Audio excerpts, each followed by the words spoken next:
मुंबई से सटे मीरा भाईंदर के अंदर रामनवमी का कार्यक्रम रखा गया, जो कि हिंदू राष्ट्र सेना के राष्ट्रीय अध्यक्ष धनंजय भाई देसाई द्वारा आयोजित किया गया, जो कि उनके यहाँ के कार्यकर्ताओं ने बड़े धूमधाम से मनाया।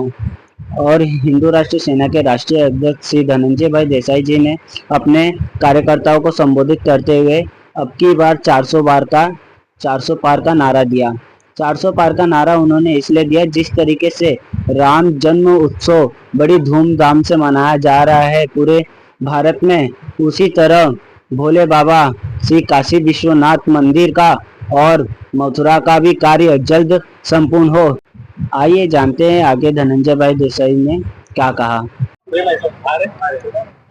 भाई आप क्या कहेंगे, 500 साल बाद रामलला आज अपने घर विराजे है और उसके बाद ये पहली रामनवमी है जो पूरा देश बड़े धूमधाम से मना रहा है। हर गली, हर चौराहे, हर मोहल्ले में बड़ी बड़ी रैलियां निकल रही है और सांस्कृतिक कार्यक्रम हो रहे हैं। तो हमारे मीरा भाईंदर में आज आप पधारे हो, दो शब्द हमारे मीरा भाईंदर वासियों की। जय श्री राम, छत्रपति शिवाजी महाराज की जय।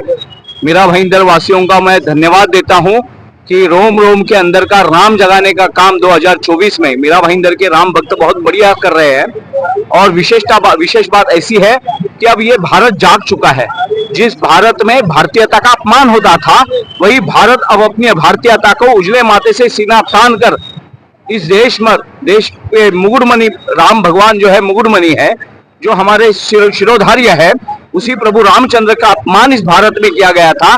इसका प्रतिशोध लेकर हमने अपने अपमान का प्रतिशोध लिया है और अपने सम्मान को फिर से अयोध्या में स्थापन किया है।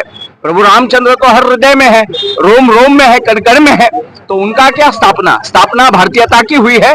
और 2024 में हम फिर से अब की बार 400 पार कर काशी विश्वनाथ का फिर से शुद्धिकरण करेंगे, मथुरा का शुद्धिकरण करेंगे।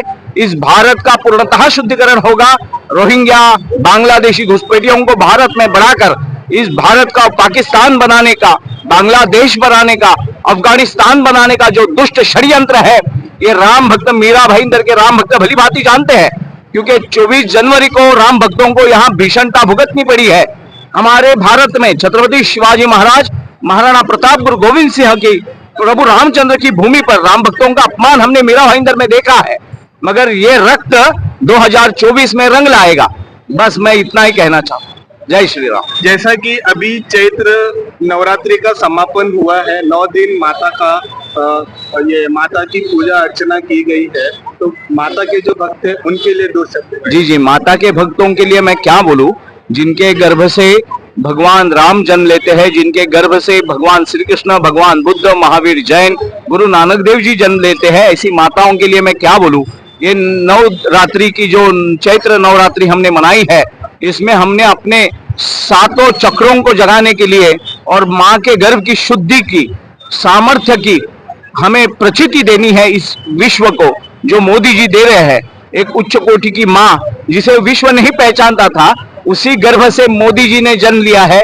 उसी गर्भ से अमित शाह जैसे लोह पुरुष ने, योगी आदित्यनाथ जैसे गोरक्षनाथ भगवान के अधिकारी पुरुष ने जन्म लिया है।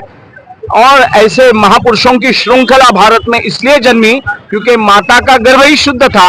माता जिजाऊ का हमने सुना है, राणा प्रताप की माता का हमने सुना है, सब माताओं का त्याग है। माता सीता का वनवास खत्म हुआ और आज भारत माता का वनवास नष्ट होने जा रहा है। इस चैत्र नवरात्रि के बाद 2024 को जो चुनाव आ रहे हैं, उस चुनाव में यहाँ के माताओं के गर्भ का जो यवनों ने, म्लेच्छों ने, अंग्रेजों ने, तुर्कों ने अपमान किया था, उस अपमान का बदला, प्रतिशोध अपनी भारतीयता से, हिंदुत्व से लेंगे। और 2024 को भारत माता की जय, ये चैत्र नवरात्रि की शपथ लेकर हम इस भारत माता की जीर्णोद्धार करेंगे।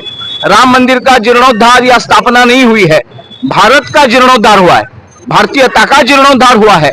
जो भारतीयता का अपमान हुआ था, भारत माता के सीने पर ये दुष्ट राक्षस असुरी तत्व जो बांग्लादेश और पाकिस्तान बनाने वाले, जहां राम नाम से जिन्हें एलर्जी है, अब राम नाम से उनका सैनिटाइजिंग किया जाएगा।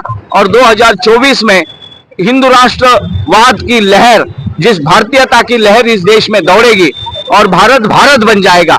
जिस भारत को मूर्खों ने, दुष्टों ने, कपटियों ने और धर्मांतरित मूर्खों ने अपने रक्त से गद्दारी कर तुर्क और अरबों का साथ देकर इस भारत का जिन्होंने पाकिस्तान बनाया, बांग्लादेश बनाया, अफगानिस्तान बनाया, आज वही दुष्ट भगवान राम के मंदिर के ऊपर रुष्ट है। हमें खेद होता है कि अपने रक्त से गद्दारी इतनी क्यों करते हो भीषण।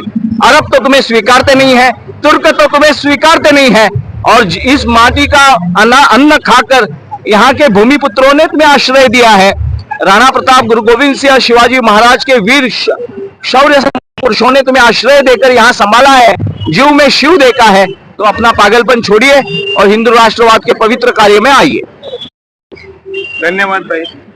रामनवमी के उपलक्ष्य में क्या कहना चाहेंगे? आपने जी देखिए, आप रामनवमी के उपलक्ष्य में क्या कहना चाहेंगे जो आपने ये पूरा आयोजन किया हुआ है? जी देखिए, मैं तो हिंदू राष्ट्र सेना का एक छोटा सा कार्यकर्ता हूँ, कार्याध्यक्ष के तौर पे मैं काम कर रहा हूँ। जब से धनंजय भाई देसाई जी के साथ जुड़ा हूँ, तब से धर्म के प्रति अधर्मियों का कैसे नाश हो, तो यही चीजों को हमने आगे बनते नजर रखते हुए, आज ही हमारा तीसरा साल है यहाँ पर, और तीसरे साल अभी अयोध्या में श्री राम जन्मभूमि का भी निर्माण हो चुका है, रामलला आ चुके हैं। और उसके बाद में देखने के बाद में यहाँ पर देखा जा रहा है कि आज मीरा भाईंदर में, जहाँ पर कि एक समय ऐसा था कि पूरे मीरा भाईंदर में मिला के 1 से 2 यात्राएं चलती थी, आज ऐसा समय है कि आप नवघर रोड पे देखने जाओगे तो पूरे नवघर रोड पे आज 5 यात्रा चलती है, जो एक साधारण जगह पे हम बैठकर अगर एक रामनवमी करते थे श्री राम ज्वेलर्स के यहाँ पर, आज हमने यहाँ पर दूसरा स्थापना किया, आज हमारा यहाँ पर तीसरा साल है। तो इस तरीके से श्री राम जन्मोत्सव जो साजरा किया जाता है, हम ये नहीं चाहेंगे कि ये कम हो या घटे, ये और बढ़ते जाए, और हम वो समय का इंतजार करेंगे कि जिसों की यात्राएं जो छोटे छोटे टुकड़ों में जो बटी हुई है ना,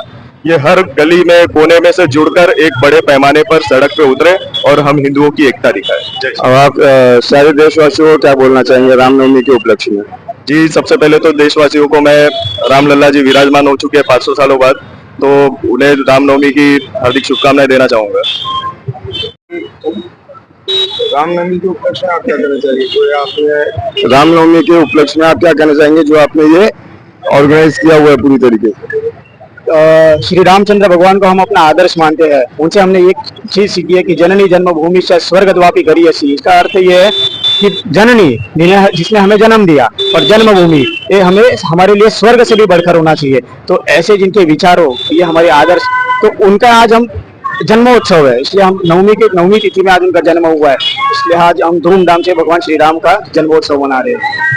और क्या कहना चाहेंगे आप रामनवमी के उपलक्ष्य में? देश की जनता को क्या बोलना चाहेंगे?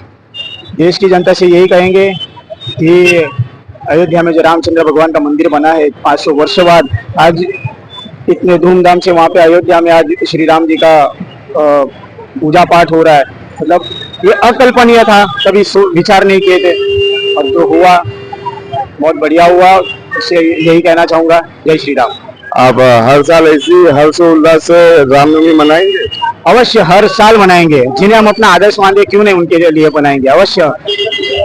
बोलते हैं ना कि राम ही नाम सुमिरन लागा तब जगतपति महादेव जागा। भगवान श्री राम का नाम तो भगवान श्री महादेव भी जप करते हैं, तो अवश्य ही हम हर साल मनाएंगे।